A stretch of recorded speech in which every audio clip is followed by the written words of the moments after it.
The intenders of the highest good are honored to bring you The Code: 10 Intentions for a Better World. We arrived in Ashland, Oregon, intending that we find the perfect place for our Intenders Roadshow. Right away, the Circle of Terran manifested for us. It was the ideal location for a very special group of Intenders to come together.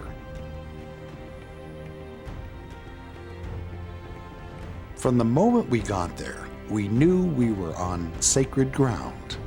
It was unforgettable. Join us now as we take you with us on the road with The Code.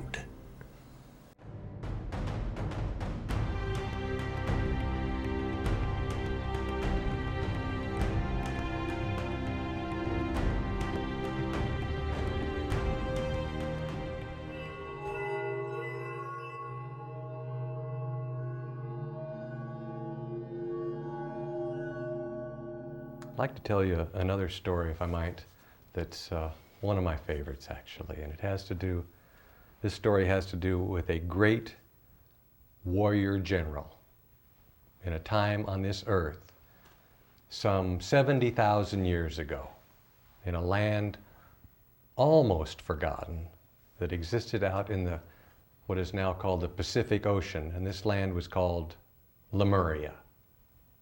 It was the civilization that preceded a much better known civilization that was sunk under the waves that's called Atlantis.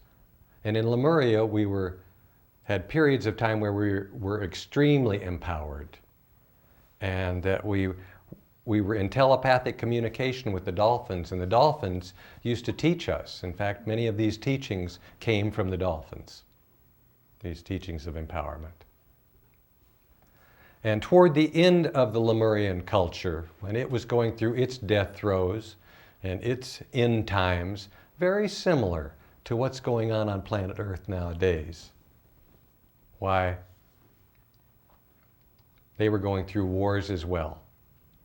And there was a war raging in a valley, 10,000 soldiers fighting, and the leader of the Lemurian army, a great warrior general. His name was Li Ching.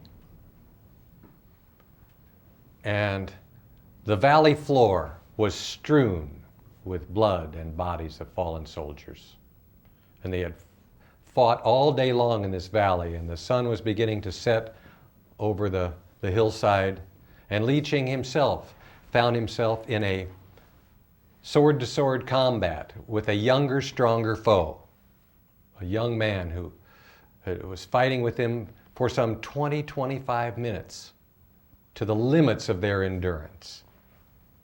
And in the course of the fighting, the young man tripped over a fallen body. And as he tripped, he fell backwards onto his back, and his helmet flew off, and his sword flew from his hand, and he's laying on his back, and Li Ching stood over him, ready to run him through, but he took just a second to look him in the face, and he saw that this is just a boy of 19 or 20 years old who hadn't had the opportunity to even taste the fruits of life yet.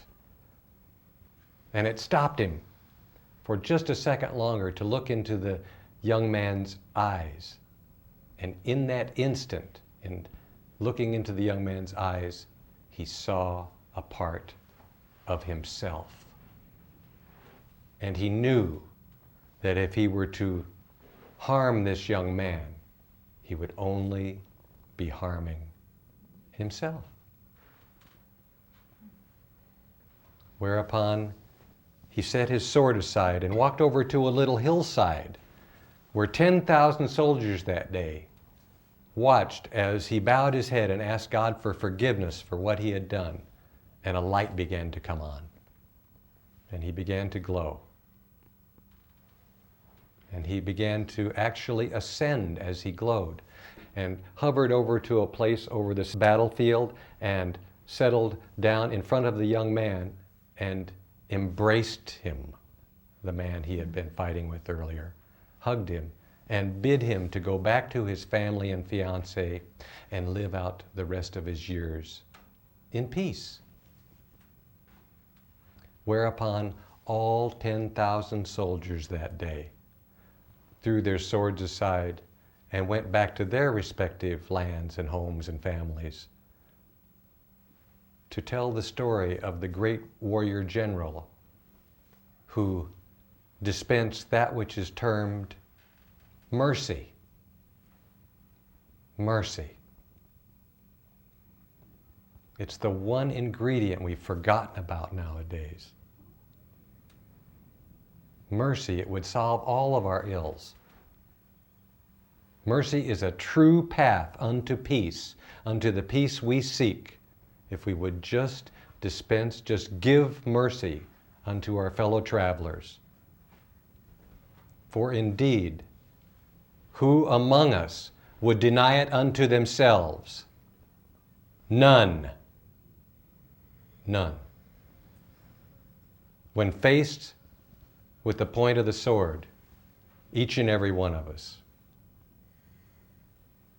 would appreciate mercy.